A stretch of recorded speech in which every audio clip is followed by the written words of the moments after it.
Good evening, everyone, and welcome to Kaplan University's inaugural Visionary Voices webinar.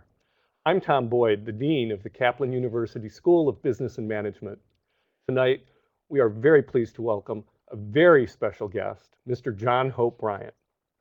Hi, John. Honored to be here. Great to have you. Mr. Bryant is one of the most authoritative and compelling advocates for financial literacy in America, and he's also the author of the book, Love Leadership, A New Way to Lead in a Fear-Based World. You can click the link in the box on the left-hand side of your screen to purchase this book from Amazon.com. John, thanks for being here, and especially for coming in to share your perspective on financial literacy, leadership, love, and whatever other topics our listeners send in to us. Okay, I need to do a little bit of housekeeping here before we get started. First, this webinar is being recorded for future use and display and will be archived on the Kaplan University Facebook page in the Webinars tab. When you post your questions in the Q&A box, please include the city and state where you live.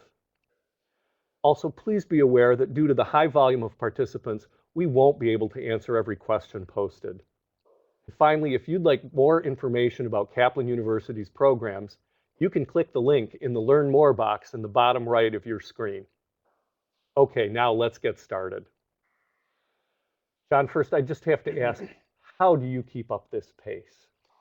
Well, I think that when you're passionate about what you do, it's easy. This is not a job for me. Passion, it's something that I do naturally. I've often said that an entrepreneur works 18 hours a day to keep from getting a job. And I define success and redefine success as going from failure to failure without loss of enthusiasm. And you should never, ever, ever give up. When I was growing up in the inner city, in Compton, California, in South Central LA, I was told by the banker who came in my classroom to teach financial literacy that the way to build wealth was the magic of compounded interest. Problem was I didn't have any money. And as I joked with some employees earlier today, we were so poor, we didn't have an OR in the end. We were just po. It's not totally true. We actually we did okay, but we lived in a low wealth neighborhood. My point is, we didn't have excess capital to invest, not financial capital. So I just redefined it in my life and in my mind. I said, well, if I can't benefit from the magic of compounded interest, then I'm going to benefit from the magic of compounded hustle. So my mission in life was to succeed based on outworking, outthinking, out innovating everyone else. That when you're sleeping, I would be working. I would say it's a hustler with a purpose. So it's the magic of compounded hustle. It's working for something larger and more important than yourself. Never, ever, ever, ever, ever giving up.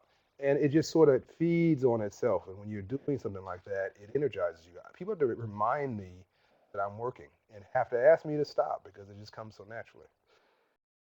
That's great. Your energy is just very impressive. I've watched you all day today as we spent much of the day together. And the way you're able to continuously inspire people, words and with your actions, is wonderful to observe. I'm taking notes. Oh, well, I think you're doing just fine, Tom. Well, you know, your book has been a source of inspiration to so many people. Can you share just briefly how you arrived at the tenets that you use for love leadership? Sure. If I had to rename this book over, I might say My Own Crushing Failure. Call it My Own Story of Insecurity. I might say it's My Own Travel of Vanity. I might say it's My Own Debates with Fear. That rainbows only follow storms. You cannot have a rainbow without a storm first. You guys know a lot about that here in Florida. So it was me overcoming my fears, overcoming my insecurities. One of the quotes I love best in this book, my favorite chapter is Loss Creates Leaders. But the quote that I love the best is that courage is nothing more than your faith reaching through your fear, displaying itself as action. We don't love because of, we love in spite of. If we love because of, we wouldn't love anybody. We might not even love ourselves. In spite of the fact that people are insecure, in spite of the fact that people are selfish and self-centered and don't treat ourselves sometimes all that well. And so I think that it was my own personal story. Probably the defining moments, of course, when I was 10 years old, I started my own business. When I was 5 years of age, my mom and dad divorced over one cause of divorce in America is money. When I was an actor in my teenage years, I wasn't all that good, by the way. Became too impressed with myself and be homeless 6 months of my life when I was 18. Now, once you go through all that, by the time you're 18, nothing much can stop you. If you get through that, Fred Smith in the book says that the whole key to life and successful living is managing pain. The pain you create for yourself and the pain visited upon you by others. So increasingly, I've defined leadership as how you respond to crisis. And so I've become stronger because of my ability to respond to challenges and issues and being able to admit that I'm not perfect. And that's okay. None of us are perfect. That's okay too. And becoming sort of comfortable in your own skin and knowing that that's a good thing. Great, thanks. Many of our viewers tonight are students in college. And while they may be at various stages of their lives, one of those things that many of us say is, gee, if I had only known then what I know now. Yeah. What do you wish you would have known when you were at college age? Wow. I was about to say the youth is wasted on the young. But, isn't it though?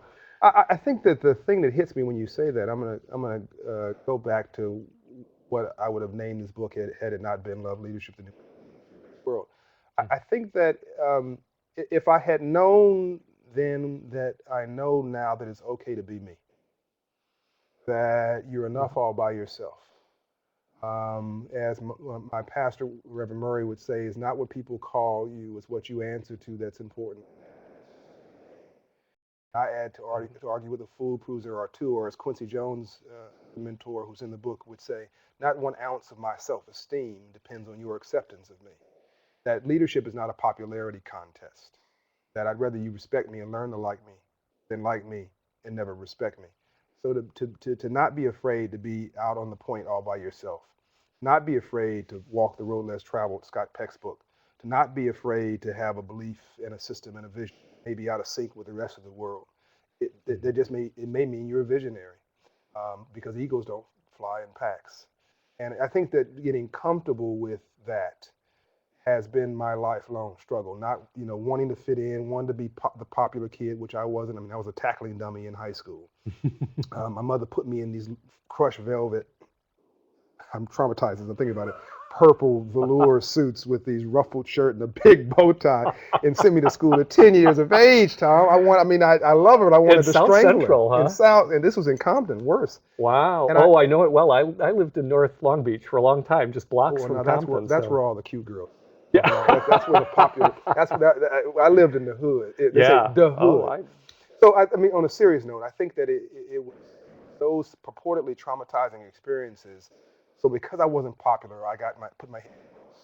Because I wasn't popular, I didn't have the opportunity to go out and be distracted. So I was focused on becoming a businessman, and I started wearing suits and started seeing that businessmen wore suits, and I started my first business when I was 10. So it's no miracle that I'm an entrepreneur today. Dad was an entrepreneur, and I saw entrepreneurs, and I wanted to be one. That's why I think the power of role modeling is so incredible. And I would encourage students who are looking at this show to not get distressed and overwhelmed because in this moment they are unhappy or frustrated. That's just part of life. You can't grow without legitimate suffering. Embrace it. Embrace legitimate suffering, and it'll make you stronger. Good advice. You've been an advisor to multiple U.S. presidents, and I know many of us are curious about some of the lessons you learned from serving in a capacity as an advisor to presidents. I assume they weren't the only ones learning, although I'm sure they learned a lot from you. What did you learn from that experience? I'm smiling because I've had the honor of working with President Clinton, working with President Bush, President Barack Obama, who is a great and dealing with some unprecedented times right now. I think the reason I'm smiling is the first thing I learned is that they don't listen a lot. Was that a surprise? It was a surprise. Uh-huh. That the White House, every White House, I'm not talking about any particular White House, Mhm. doesn't necessarily listen. So you've got to be pithy. You got to be able to talk succinctly. I mean, a White House email is a line and 2 words maximum. Twitter, huh? You get into oh no, Twitter's a long, Too long, that's huh? a paragraph. You get into a paragraph or two and you've lost them. They are moving at Mach speed. So you got to Wow. make your point, make it fast. If they say, an old saying, if there's an end to this story, can you please start there? You've got to make it really relevant to the president. If the mayor can handle it, it's not the president's deal. If the governor can handle it, it's not the president's deal. If anybody else can handle it, it's not the president's deal. It Mhm. really has to be relevant to a national agenda. I think the first thing is that they don't always listen, but I never gave up. And in one particular case I'm thinking about, it took me 7 years to get an idea through. But I'm so glad I stuck with it. I think the other thing is that they're all good people. I mean, they mean well. They want the best for America. Some of them underwhelm you. Some of them fail miserably. Some of them shoot through the moon. But they all mean well. I mean, when I hear people rooting for the president's failure, I just think that's just that you're winning battles and you're losing wars. You're rearranging the deck chairs on the Titanic. When your president succeeds, you succeed, and when your president fails, you fail. So I think that's that fear-based leadership thing. I think Yeah. that's fear is a punk, and fear is lazy, and fear is about what we're against and not what we're for. It's really easy to be in the criticism business. What I say to folks is I like what the president is doing much better than what you're not doing.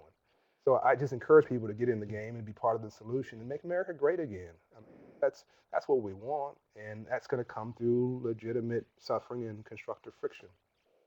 And I'll make my answer It shorter. is. I Oh, know you they're got great. a lot of students who want questions. We do have some questions coming in. We have one from Tarika Moore in Orlando, Florida. She wants to know what you recommend to those who are inspired to touch the lives of thousands of people and that want to be successful and share the same testimonies. Well, first of all, I'd say is recognize there's 6.7 billion people in the world. Nobody just like Tamika's her name. Yes. There's nobody just like you, Tamika. Nobody just like you. You're an individual. You're talking directly to you now.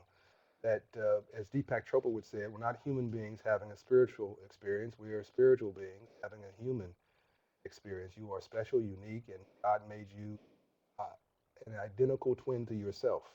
So you are your best partner, and you're your best asset. And when you wake up in the morning, no one can help you more perfectly, and no one can hurt you more beautifully. So figure out what you're passionate about, because you're going to be well, going to do really good at what you're passionate about, and then set off to do that thing like there's nobody's tomorrow. And it won't be a job, it won't be a vocation, it'll be an avocation. And I think finally, find a way to do well and do good. Find a way to do well by doing good. And then to tie in the book, Loss Creates Leaders, nobody woke up in the morning and said, I want to start a cancer foundation. People who start cancer foundations are people whose lives have been impacted by cancer, either because they had it or somebody who they love has had it, somebody who they care about has been impacted by it. So rainbows after storms, loss creates leaders. I am passionate about financial literacy empowerment because my mom and dad divorced over money. Number one cause for divorce in America is money. Number one cause for domestic abuse is money. Black and brown kids drop out of college in America is not academics, it's money. So it's the elephant in the living room that nobody talks about. It's the reason my brother couldn't go to college when my mom wanted to send him, because my dad and mom didn't agree. My dad it sort of showed up with the $4,000 before my mother got there. So that became the reason I got passionate about what I call the new civil rights issue, civil rights, financial literacy empowerment. I think this is the new civil rights issue for our generation. Find something you're passionate about. My vision is to change the world and to eradicate poverty. We serve 1.5 million people, directed $1 billion in inner city, 14,000 Hope Corps volunteers, and I want a global brand. But that started with helping one person. But here's the irony: that one person I ultimately helped was myself. I'm not a philanthropist. I'm certainly not perfect. I'm selfish. This is good selfishness. So what I say to Tamika in summary is good, and this is in the book. Good selfishness is where I benefit and everybody else benefits more. Bad selfishness is where I benefit and everybody else pays the price for it. Drug dealing is bad selfishness. Crime and mayhem is bad selfishness. Stealing people's mortgages on Wall Street is bad selfishness. It's winning battles and losing wars. I'd say find a way to practice good selfishness. Raising your child is good selfishness. Working at a nonprofit is good selfishness. The Kaplan commitment is good selfishness. It's doing well and doing good and doing well by doing good. And you'll sleep well at night. Great.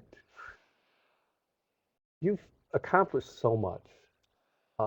Carol Judson in Seattle, Washington, wants to know what role education played in your life and in your success. And I'm going to preface it by saying that from reading the book, I know that you had some hard knocks education too. Yeah. And, I think that's one of the philosophies that we have at Kaplan University, and certainly many of our students understand the idea that learning takes place in many different places and in many different contexts, and that it's learning how to put it all together. Yep. That is so valuable. So here's the irony. I don't have a college degree. I went to 1 year of city college. I got a GED degree out of high school, which Chris Rock calls a good enough diploma.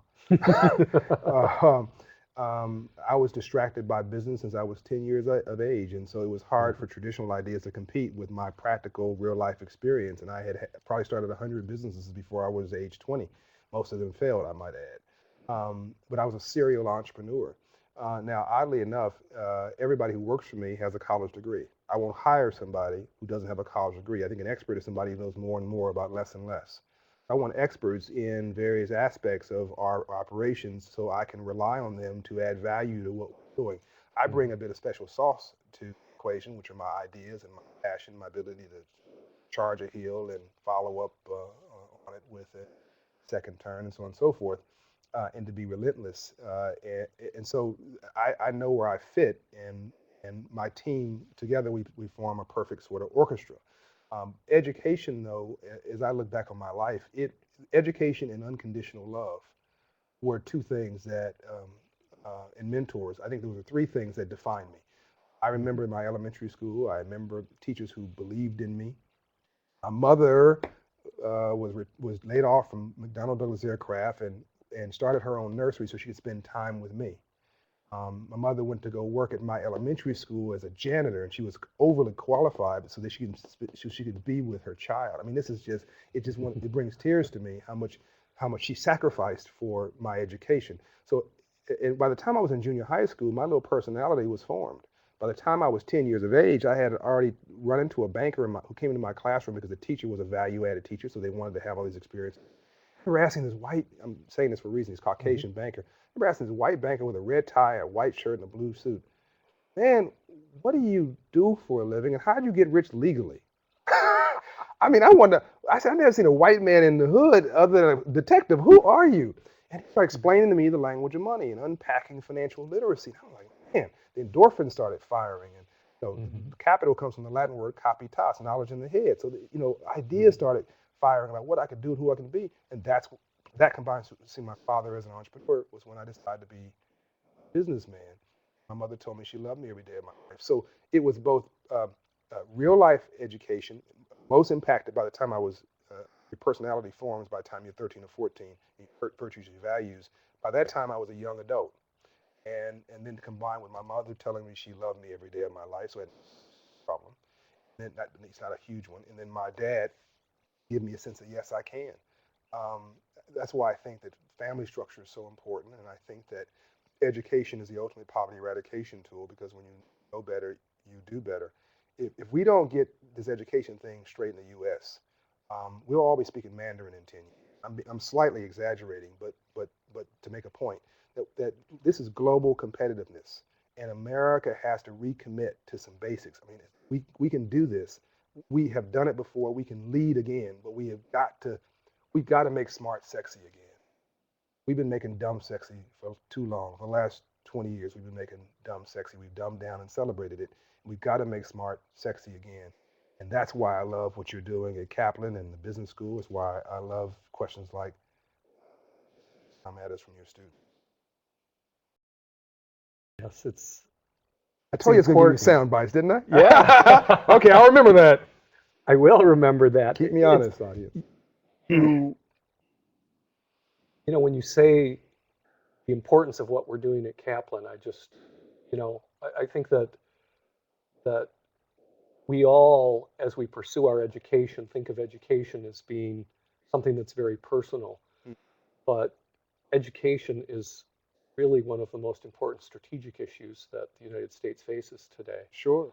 And so I think you really speak a very important truth when But you talk about but that. let me come at this in a different way. I actually admire Kaplan for a slightly different reason. I mean, it goes without saying that you provide a quality education and all. Like, I have a dear friend who finished your courses and got an MBA and just loves you guys and sings your praises. But I don't actually, I don't admire you so much for that reason. I assume you're competent.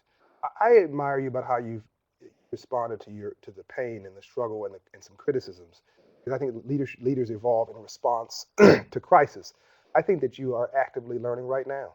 I think that you are a sort of actively breathing, learning, evolving institution as we sit here, from what I've experienced and what I have heard and what I've seen. The way you have responded to crisis is not to shut down or to close up. It hasn't been a closed fist. It's been an open hand. You've actually been open to criticism and said, okay, well, if this is legitimate, how do we make it better? And this Kaplan commitment is, to me, a great example of loss creates leaders. I mean, nobody changes when they're comfortable. They change when they're uncomfortable. Nobody changes in good times. They change in bad times. That's why what's going on in the global economy is an opportunity to change the world, because this is not a recession, it's a reset. And you guys have embraced this at Kaplan, best I can tell. The Kaplan commitment of, I think you go to school for 5 weeks, and if you don't like it, you walk. I don't know any place else in the country that does that. That's an enormous statement of the confidence you have in yourself. You're essentially taking your whole business plan, all your however many years you guys have been around, and this current iteration of Kaplan, because it's a roll-up of acquisition, and said, here it is. We put it all on the line. If it's valuable, embrace it. If it's not valuable, walk away from it. And that's when I say in the book, courage is nothing more than your faith reaching through your fear, displaying itself as action. I mean, that's a pretty courageous act to do in a down economy. I think it'll pay off in spades. But I think very few people would have done it, and I commend you. It's really a belief. It's a statement of your own integrity and a belief in your students. Thank you. And it is the right thing to do. We really believe that. Yeah, and so, I think the final thing on that is that, there is no perfect. This just drives me crazy. I mean, everybody knows that anybody who thinks that they're perfect is lying. I mean, everybody knows that. You come to Operation Hope. I was telling Jacqueline, your team earlier, that in 18 and a half years, I've had 3 incidents where my people dropped the ball. And I mean in a big way. We're supposed to protect people at Operation Hope. At least one time, I remember that one of my people took some money from a low-income person, put $1,000 in an application fee that we don't charge. Short version, I got on the phone, I called the person, I said, we apologize. We sent them their money. I personally apologize, even though I personally didn't do it. We found the person who offended. We turned them into the authorities. We, of course, fired them from their job. And I took a personal hit of accountability for that. To me, that's leadership, too. And I think we got more credibility from responding in that way than if it had never happened to begin with. I think you grow from these challenges and become stronger individuals, more authentic leaders, and people say, wow, I can trust that institution. Right. Everything else will be brief. I know you better than that. Talking to me is like getting a glass of water out of a fire hydrant or something. Okay, well, let's get to some of our questions, our viewer questions. We do have quite a few of them. Dan Little from Woonsocket, Rhode Island, asks, it's a very personal question, but I think it's common to many of our viewers, I'll bet. What words of encouragement would you give to a new student who's getting a late start in life? This gentleman is 48 years old and just now starting college. Beautiful. Most people don't do a thing until they're 50. Moses didn't know what he was doing until he was 80. My hero, Andrew Young, is 79, man. Years young, has 100 honorary doctorate degrees, brought the Olympic Games to Atlanta, mayor 2 terms, congressman 2 terms, but a lot of, and of course, Dr. King's aid in the civil rights movement, but most of what he did came after he was 50. Quincy Jones is 78, years young, and just had some headphones come out, a new album and a book. Nelson Mandela really didn't get into his rhythm till he was in his 70s. You really look at it, and 50 is your new 40, 40 is your new 30, and this generation is going to live to 100. So he's got the benefit of the wisdom of ages while still being young enough to pick up some grandchildren, maybe even a child, his own, and rebirth himself into a new career and a new life. And he has a 60-year run. So I think that this whole concept of retiring when you're 65, maybe in another program we can talk about reimagining the American idea, because I think that you should retire, you should rewire. I think that somebody without a purpose dies. I think that you should have a purpose in your life always. I think that this concept of retirement, which was a political answer after the Great Depression, way to create jobs after the Great Depression, it was to encourage people to retire so that an 18-year-old could get a job that the person who used to work to 80 had. Now started working at 65, and the 18-year-old began to work in its place. It was a political answer to no jobs after the Great Depression. We've turned it into a multi-billion, $100 billion industry, and people just think that their life is over. And I think that this gentleman's life has just begun. Embrace it with all your gusto. My mother went back to high school at age 62, got her high school equivalency. She's going to kill me for saying it. I was so proud of her, actually. So I would just tell them that this is a great time to start. I'd agree. I think it's never too late. Right. Lifelong learners. That's it. That's what we want to see. That's it. This is a great question from Yamira Lee Marshani. I hope I said that right, in Orlando, Florida. She asks, how do you measure the success of your financial literacy programs, and how do you choose a region in which to provide those programs? Let me start with the second question first. Okay. We don't pick regions, they pick us. I think it's rude to invite myself into your home to rearrange your furniture and put my feet up as if I'm comfortable. That's rude. It's your home. If you're in Orlando or you were in Fort Lauderdale or Miami, I just met with the mayor of Miami County yesterday, and he invited us to come into Miami, and we said we'd be honored to. We'll work with Wells Fargo and SunTrust and others here, but we have to be invited. So we're in 70 urban markets in America. We're in Haiti, South Africa, Morocco, and a few other places. But in every instance, we were invited. So we think global, but we act local. We make big bets, but we keep very small promises. And that way, we're never considered an outsider. Whenever we come in, we're a local partner. The first question is, I think, how do we measure financial literacy? Yeah. So I'm very practical. I believe in converting check cashing customers into banking customers, renters into homeowners, small business owners. The guy who made this suit is an Operation Hope success story. His name is Ryan Taylor. No pun intended, Taylor. He came in with a vision to be an entrepreneur. Nobody would listen to him. Nobody would give him the time of day. He wanted a $10,000 loan. We tried to convince him it wasn't about money, but it's a free country. When to light yourself on fire, it's your choice. So we gave him the loan, and he blew it.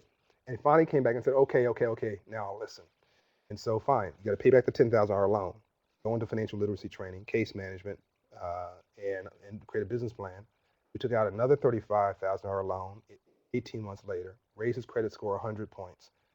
Now the guy's doing $800,000 a year plus in revenue. Over the last 9 years, he has 6 employees. He's paying his taxes, raising his children, and now started a nonprofit in South Central to teach entrepreneurship.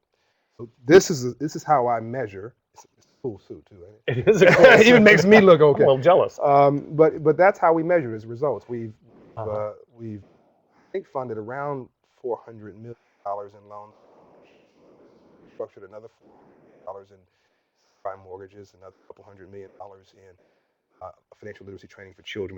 We can train a child for about $50 at Operation Hope in financial dignity, checking, savings, credit, investment, history banking.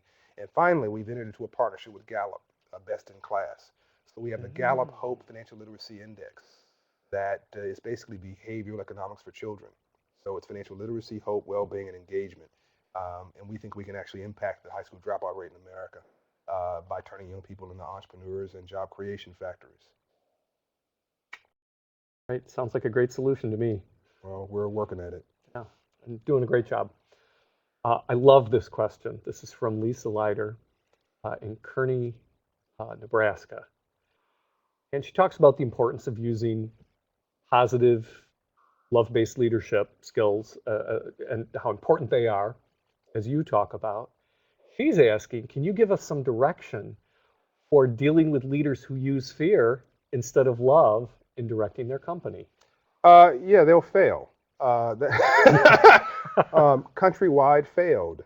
Lehman Mm-hmm. Brothers failed. Americrest Mortgage failed. They'll have their little 15 minutes, but they'll fail. Let me give you a very quick, and I love Lisa Leiter's a great name, and I'll be in Nebraska, by the way, and if you Gallup. But here's a great love leadership example, very quick.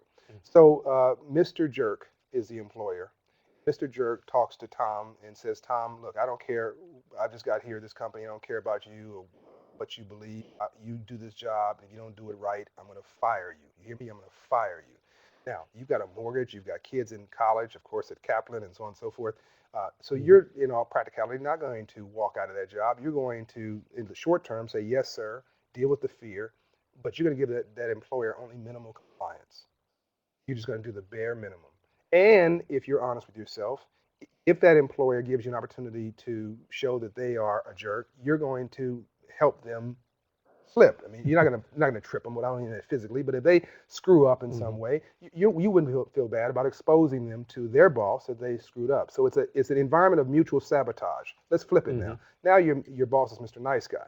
Hey Tom, I'm new here. I don't know much about the company. I really need you to help me to learn. You've been here for 19 years. I have a great record.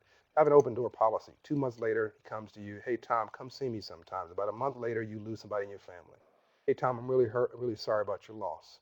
You need to take some time off and go deal with your grieving. Just know that the company is here for you.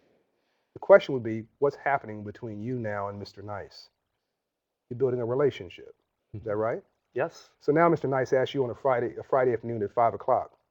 Tom, I'm really sorry to ask you about this. I got this important project. It's due Monday. It's very important to the company. I don't want to ask anybody else, but I'm afraid to ask you. You deserve your weekend. I really would love you to do this, but I can't demand that you do it. Only if you are interested. Do you take on the task? Do you take on the Sure. task? Yeah, Absolutely. you do. And do you stay late on Friday? Mm-hmm. And I'm asking Lisa Leiter too. She's probably nodding her head. Do you work on the weekend? Mm-hmm. Absolutely. Do you work until you can deliver that on the Monday morning? The answer every time I ask a question, yes. That's above the line value-added leadership. That's excellence. So so treating somebody like a relationship and not as a transaction. Treating somebody with respect and dignity is not only the right thing to do, it gives you above the line performance from your employees, and it creates a relationship and esprit de corps and buy-in from everybody involved. So that's just a sort of a quick example of how fear-based leaders, they may win for the day, but they will lose. They may win the battle, but they will lose the war. So if somebody works for Mr. Jerk, the fear-based leader, does the employee look elsewhere? Do they try to escape from that situation? You'll see a lot of as quickly turnover. as possible? You'll see a lot. As soon as the person can get out, they will. You'll see a lot of turnover in that company. My senior management team. Now, by the way, this is a slight amendment. I used to be. One could have argued that I was, and I say this in the book, that I was a version of Mr. Jerk. That I used to stand on tables and scream at the top of my lungs. I mean, the stories I could tell you about Operation Hope in its formative years when we were growing at 100 miles an hour with our hair on fire. That's why I can relate so much to Kaplan's. And how I didn't respond so nicely sometimes, but the people knew that I was authentic. They knew I meant well. I may have been immature in my response, but they knew I cared.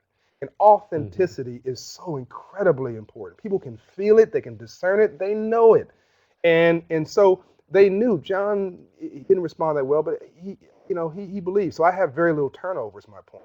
You'll start to see in these companies massive levels of turnover at all levels of the organization and sabotage. So yeah, I think it sort of solves itself. And I think that companies that treat people well, there's a stickiness. People want to stick around at those companies, even though the compensation may not be at the highest of the marks. We're a nonprofit. We don't have stock options. But my average tenure of my senior management team is 10 years. Not bad. Wow. And we push them hard. We push people hard to deliver on behalf of the poor and the underserved. Don't worry about Mr. Jerk. He or she will like himself. He'll take care of himself. He'll take care of himself. Yeah. We have an interesting question. It sounds like it may be from a faculty member, Rosalie Schwartz, who is in Southeast Florida, asks, how can a college professor engage domestic and international students on an emotional level, as well as becoming involved in leadership? And before you answer this question, I just want to share with our viewers that John, well, I should go back a little further.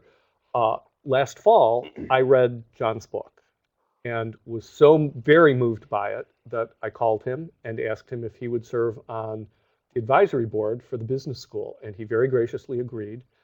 And at this time, we have a team of faculty that are working on implementing many of the principles from the Love Leadership book into our curriculum so that our business school students will be inspired by the ideas that John has shared in the book. And so one of the ways that we will try to help inspire students with the principles of love leadership is by sharing it with them in the curriculum. But having said that, it is so very, very important that our faculty embrace ideas that will inspire their students. And I don't want to limit it to just love leadership. There are so many ways that a faculty member can inspire their students. But do you have any suggestions for how, especially in this setting where we're online, we have domestic and international students, how does a faculty member get those people fired up? So Andrew Young, my mentor I mentioned earlier, Dr. King's aide in the civil rights movement, this living icon, can't get his own children to pay any attention to him. Okay? You know, he knows that if he tells his son, Bo Young, who is a very successful entrepreneur today, if he tells his son, you should marry that girl over there, Bo's going the opposite direction, okay? It is oftentimes an outside, so he's got to let Bo do his thing. Bo is his nickname. It's an outside, I became sort of Bo's surrogate older brother. So I could say the exact same thing that Ambassador Young is saying, and but I will be validated in a way that this icon can't with his own child. That's something I think that most people watching, of your parents, you can relate to. So I think that the faculty members are sort of the same thing with their students. Familiarity breeds a little contempt. So you need to maybe introduce an online advocate from the outside. Get a CEO, a former Kaplan alumni who's been successful, or somebody they can bring in, even if it's through video, and have them talk to the students from their own experience to give a more emotional reaction to their successes and their failures. In particular, the failures. When I took Federal Reserve Chairman Greenspan into a classroom in the inner city, he said, well, he was going to prepare a speech. I said, Mr. Chairman, please put that speech down. I had to say it very delicately. He was the Fed chairman. And I said, sir, these young black kids in your city think you're an old, rich white man that they can't relate to. I say, I got 45 minutes to create a bond, and that speech is not going to help. You're going to put them to sleep. He says, what do I do? I said, tell them stories. Tell them about how you learned statistics through baseball cards. Tell them about how you were on the band in Juilliard, how you wanted to be an orchestra. And you were good, but you weren't great. You ended up doing the accounting for the band members, and that's how you got into economics and finance. And he said, how did you know this about me? I said, because I'm curious and I'm interested in you. So he told the kids his personal story, and the kids lit up and they bonded. So much so that I called him an honorary black man. Anyway, so another story. But my point is, use humor, use anecdotes, use stories, but most of all, try to bring an outside mentor or role model. The book, The Tipping Point, Malcolm Gladwell, proves that at 5% role models, any community, it's extremely important, not 50% role models, just 5%. People reflect, respect, and understand what they see. And so I'd say give them something interesting and compelling to see that makes the case. And it sounds like also give of yourself, share yourself with your students if you want to. Something other than your perceived perfection. Right, the real self. That's right. I tell people all the time, I bounce checks. My credit was toe up from the flow up. I mean, my credit was so bad it wasn't credit, it was credit. I had bad credit. But then your audience can relate to you. First of all, again, as I said, nobody's perfect. Everybody knows everybody makes mistakes. The question is not whether you made a mistake, but how you respond to it. Life is 10% what life does to you, and 90% how you choose to respond to it. People are waiting for your response. And you look at most crises in the world, the Watergate break-ins was not about the break-ins, it was about the cover-up to the break-ins. True. The man I admired very dearly, Bill Clinton, I admire him very dearly. It really wasn't about the scandal itself, but some of the perceptions of how that scandal was handled. And you can go on and on and on. So I think just be honest with show them a little bit of your vulnerability, because it's in the book, vulnerability is power. Yeah.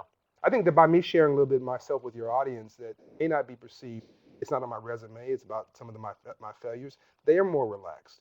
They're more open. Maybe they're more vulnerable in the questions that they ask, and maybe the way they'll be, in turn, be more vulnerable to their children. What a perfect setup for our next question. This is great. That was a way of saying, John, shut up. Yeah. No, but it is a perfect feed in this. Holly Johnson in Farmville, Virginia is asking, he says, I agree that we're our own worst enemies. What has inspired you to look beyond that? Well, I didn't want to get, I mean, this is a straight ahead program, but I can't only answer that one way. I'm God's child. I mean, God doesn't make dirt. God, everybody is unique, special, and beautiful. Everybody has potential to change the world. So with all of my limitations and issues, that's why I don't mind mentioning all those other things, because I'm also God's child, which gives me the potential to be great. And my mission has always been in my life to get out of my own way.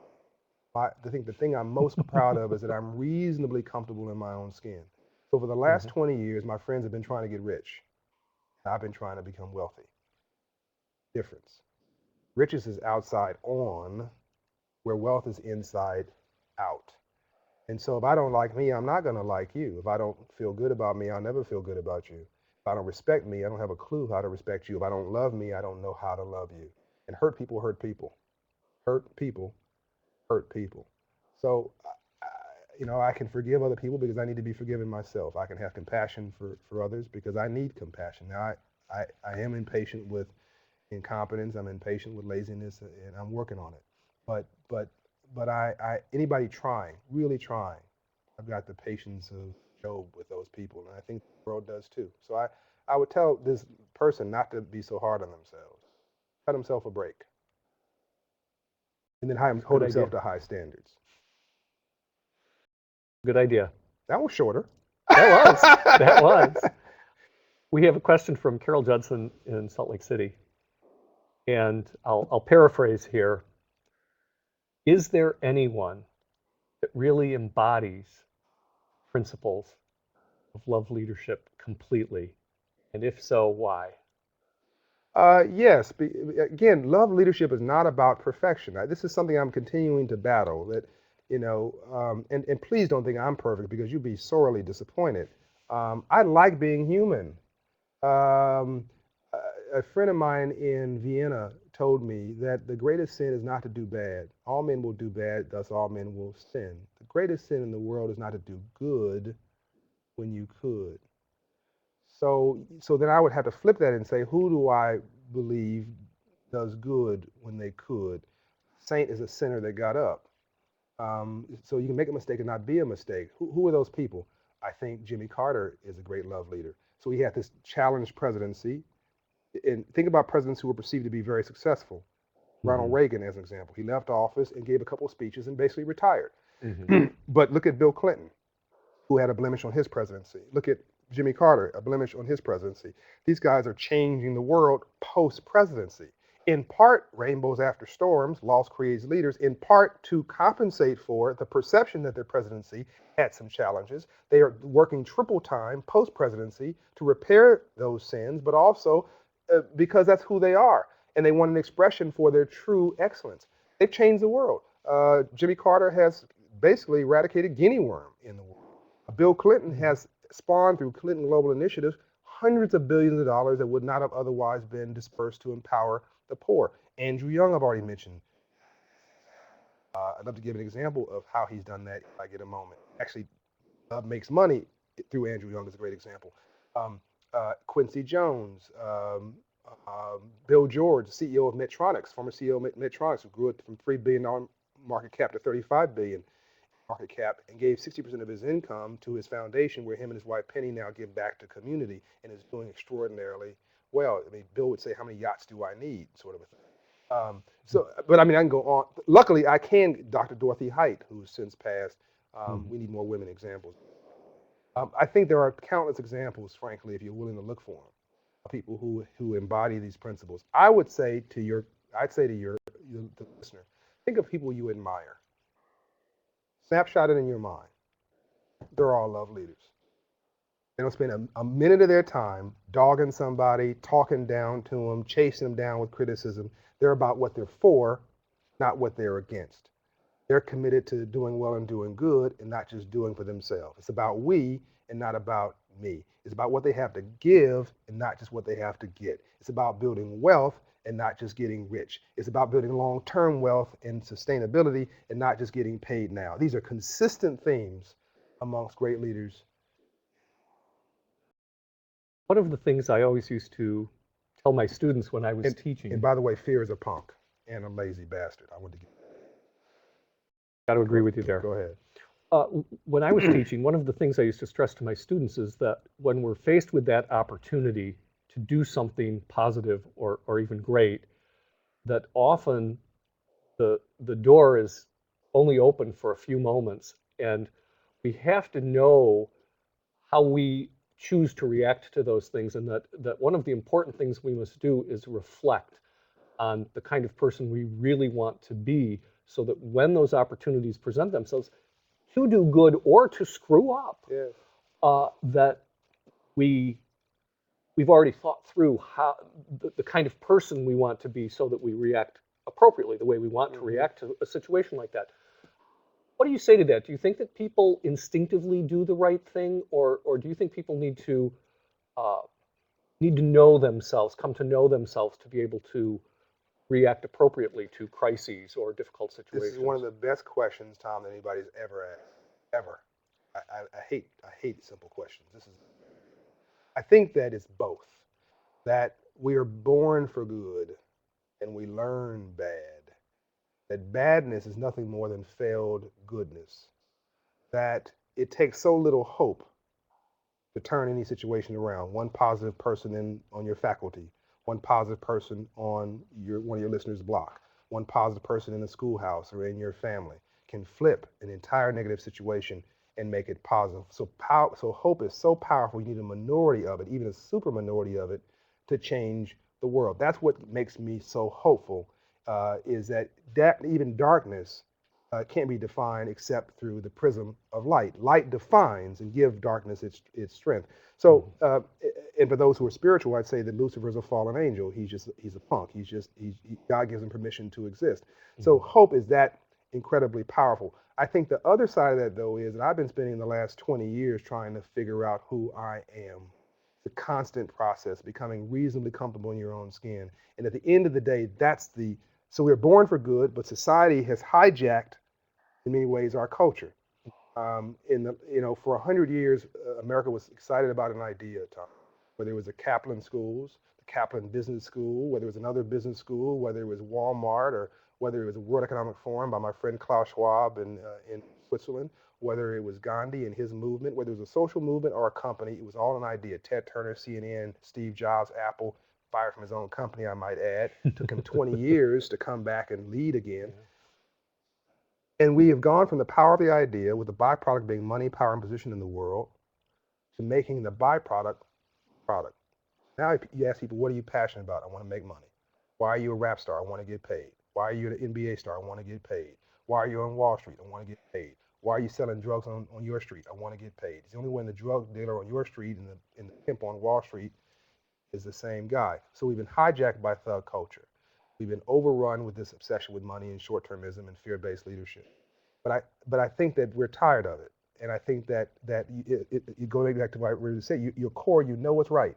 But there's so much social pressure to do what's wrong. Bill Clinton once said, it is hard to get people to agree to the truth when the lie is paying their paycheck. So Madoff was able to do what he was able to do because he was hiding in plain sight. He was operating in a culture where we all sort of gradually endorsed it.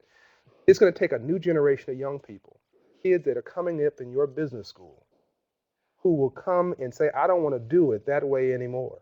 I want a new way to lead in a fear-based world. And that is a relearned culture. This is a crisis of virtues and values, Tom, and not just an economic crisis. And in that way, the crisis has saved us from ourselves. Great answer. Simeon Snow asks, and this is a good question. This is another tough one. Since you said you like tough questions. I love them. In promoting financial literacy, do you believe that a majority of the people in poor economic conditions are plagued by social programs such as food stamps? Uh, or do they use those programs to get ahead? I think that anybody who believes that poor people are pimping food stamps is a little needs to be trained a little bit about what real pimping is. I mean, I say ain't on purpose. Ain't nobody I know pimping food stamps. Mhm. I think that there are people seriously now who are taking advantage of the system, gaming a system. I think that the system for as welfare, designed to be a springboard for people in bad times, and in many cases became a mattress. So versus giving people a bridge over troubled water, it became a lake that people fell asleep on. That's not a good thing.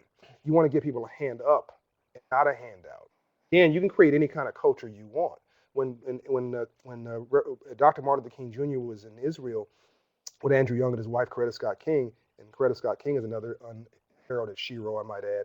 But to make a long story short, he was on the Jericho Road, and the reporter said, "You remind me of the Good Samaritan on the Jericho Road." And King said nothing. Later, Andrew Young said, "Why didn't you answer the reporter?" He said, "Andy," he called him Andy. "Andy, I respect the Good Samaritan. I love the Good Samaritan, Good Samaritans, but that Jericho Road is dangerous. It's got blind corners. It's got blind spots. It's got dangerous portions of that road. That road needs to be repaired." He said, "Andy, I don't want to be the Good Samaritan on the Jericho Road. I want to repair the Jericho Road. I want to fix the Jericho Road. I want to build the Jericho Road with home ownership, small business ownership, and empowerment." So financial literacy is a problem for all Americans, but when mainstream America has a headache, black and brown folks have pneumonia. It's worse when you're poor. This crisis is a middle class crisis. It's not a poor person's crisis. Poor people don't have $20 trillion to lose. These were middle class folks with college degrees who asked what was the payment when they got a mortgage, not what was the interest rate. Never ask what the payment is when there's an interest rate attached. Just when you're living in an inner city, you got that problem, plus you got low self-esteem, a sense of spiritual, emotional, psychological poverty, no role models, and then people who are preying on you like check cashers, rent-to-own stores, and so forth. So I think that what we need is a movement in low-wealth communities around what I call silver rights. Make free enterprise and capitalism work for the poor. The reason I think it'll work is because the middle class is hurting today too. If you're middle class today, you're probably living from paycheck to paycheck. I mean, if you're making less than $70,000 a year in New York, or $50,000 a year in a Miami, or $35,000 a year in a small city in Nebraska, you're struggling to make ends meet. So it's not about white, black, red, brown, or yellow. It's about I want some more green. We're all in this together. That was intentionally a long answer, by the way. Yes. Well, I think we have time for one more question. Uh, what advice would you give to a middle-aged person that's lost their job and are having no luck finding a new one? Obviously, this is a very difficult economy in which to find a job, um, and don't have the funds or the time to start a new career. What would you do? I don't understand when somebody says I don't have the funds or the time to start a new career. I've been doing so much with so little for so long, I can almost do anything with nothing. When people who are my friends tell me about their problems, I say those are high class problems. You could be in Haiti. You could be in Sudan. You could be a woman in Saudi Arabia who needs a note from her husband to drive a car to the grocery store. Those are real problems. What we have are inconveniences. And I think when people say they don't have time, what they're really saying is it's not important. Because if you're told that you won the lottery and you got to be in the Florida State Capitol tomorrow at 4 o'clock, and it's $1 million waiting for you, my guess is you'll find a way to be there. I think we make time for that which is important. And I just think that we got to prioritize. We talked about earlier about having a strategy. You need a life strategy. You've got a strategy for your business. You've got a strategy for what else you do. Have a strategy for your life. Vision, mission, purpose, plan, tactics. That's where your degree comes in. Tactics, to-dos, to-dones, assessment, evaluation, reset, reboot, reimagination, back up to Vision 2.0. And that's a process I go through. I mean, frankly, I do it on a daily basis, but I think you should do it. Never give up. Never sell yourself short. Take the words can't and impossible out of your dictionary. Love is work. Non-love is laziness. Anti-love is evil. Very little human evil in this world exists. It exists. Most people are just lazy, emotionally lazy, financially lazy, psychologically lazy, spiritually lazy. They just don't want to do the work. And worse, want somebody else to do it for them. Love is work. Nothing good comes without work and sacrifice. So I'll end with this quote. Scott Peck has a chapter in his book, the first chapter of his book, The Road Less Traveled. First line, first sentence, first page, 25-year bestseller. Life is difficult. Translation. If you can't get with that statement, don't read the rest of the book. Because nobody promised you a rose garden. Nobody said that life was going to be free of grief or pain. When you can embrace your pain and learn how to live through legitimate suffering, you're free. And that's whether you're poor or whether you're rich. I mean, your economic standing means nothing. Some of the most honorable people I've ever met are those who are so-called poor. But only by someone else's definition. Then that's another topic for another show. It is, and that would be a great one. We'll have to do that. Well, I'm afraid that's about all the time we have. I want to thank you, John, for joining us tonight and being such a great guest.